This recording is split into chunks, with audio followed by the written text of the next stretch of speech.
கோயம்புத்தூர்ல பவர் ஹவுஸ்ல கம்பங்கூழ் பாண்டி கடைனா தெரியாத ஆளே இருக்காது. கோயம்புத்தூர்ல நம்பர் 1 கூழ் அப்படின்னா அது கம்பங்கூழ் பாண்டி கடையில தான் இருக்கும். இப்படி பரபரப்பா இருக்கும்போதே பாதி பொருள் எடுத்துட்டு இங்க வந்துருவாப்ல. எங்க தெரியுமா? கோயம்புத்தூர் GHல. வியாபாரத்துக்கு இல்லைங்க, தன்னோட வியாபாரத்துக்கு செய்யும் போதே ஒரு பகுதி பொருளை இங்க உள்ள ஏழை எளிய மக்கள் இந்த சிகிச்சை பெறவங்களுக்கு வந்து தானமா கொடுக்கறதுக்கு வந்துடுறாரு. ரெகுலரா ஒரு 100 கம்பங்கூழ், அங்க அவங்களுக்கு தேவையான சாப்பாடு, 4 வகை சாப்பாடுலாம் சில நேரங்களில் கொடுக்காரு. காலையில ரெகுலரா வந்து ஒரு 50ல இருந்து 100 கூழ் வந்து கொடுத்துட்டு போறாரு 7 மணிக்கு.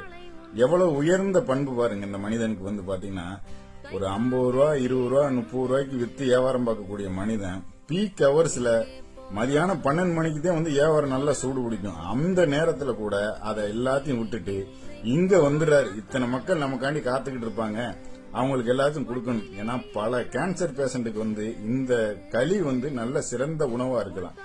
அந்த களி எதுக்கு யூஸ் ஆகுதுமா உங்களுக்கு?